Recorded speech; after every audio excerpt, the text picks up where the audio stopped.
I was working in California for the last 5 years, and last December 16th, I received 2 messages from 2 priests from different parts of the country that don't know each other on the same day within 5 hours of each other, basically stating that Jesus had told them that I should enter the seminary or consider the priesthood.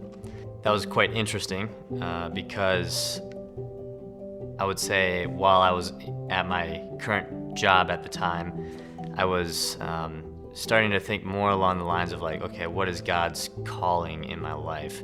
Consistently pray, Lord, allow my will to align with your will. And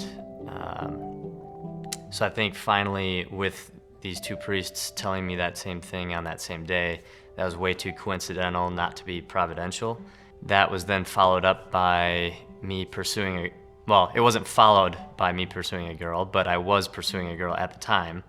I sent her a letter that landed on her doorstep on Tuesday, January 5th at 7 p.m. At that same time, I was praying a rosary. That letter was basically kind of talking about, okay, are we going to pursue something or not?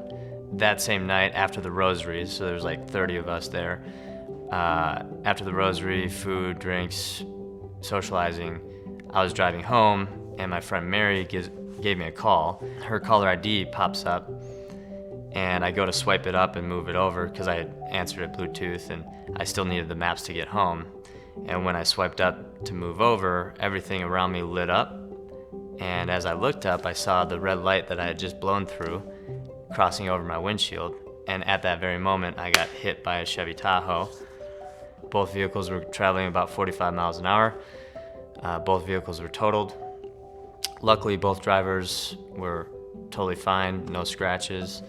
And as the car accident happened, Mary, who was on the call, was asking, oh my gosh, what just happened? Like, are you okay? And I said, yeah, I was just in a car accident. I gotta go.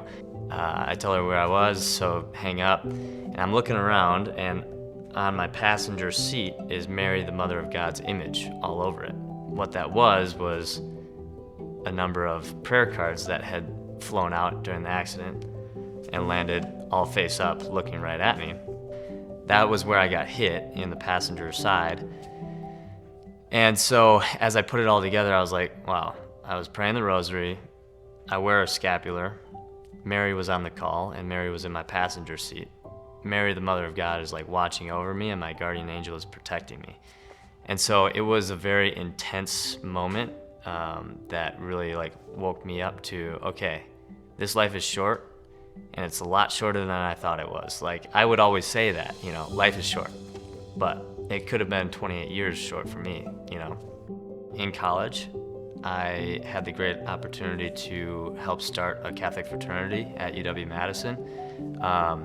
And what I see from that experience, or what I take from that experience, is that when you give of yourself and you do something for God, as opposed to yourself, much more fruit is born. So when I juxtapose that fraternity and what that has done in the lives of a lot of people, only through their testaments, I see how beautiful it is, because there's seminarians that have come out of there.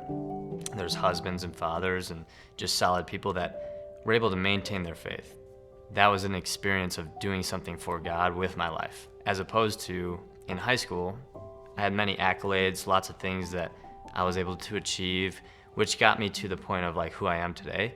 But all of those accolades stay in the past. They just sit there and they're stagnant. Whereas when you do something for God, you see it continue on throughout, generations. The thing that I look forward to the most entering seminary is just receiving more time to discern God's will in my life, to seek God in a more direct way. Whereas before I was working in the secular world, I felt as though I was a missionary in the workforce, but obviously there's a lot of natural things that kind of take me away from my relationship with God. And ultimately, our relationship with God should be paramount to everything that we do in our life. I'm excited to just dive into that wholeheartedly and, leave nothing behind,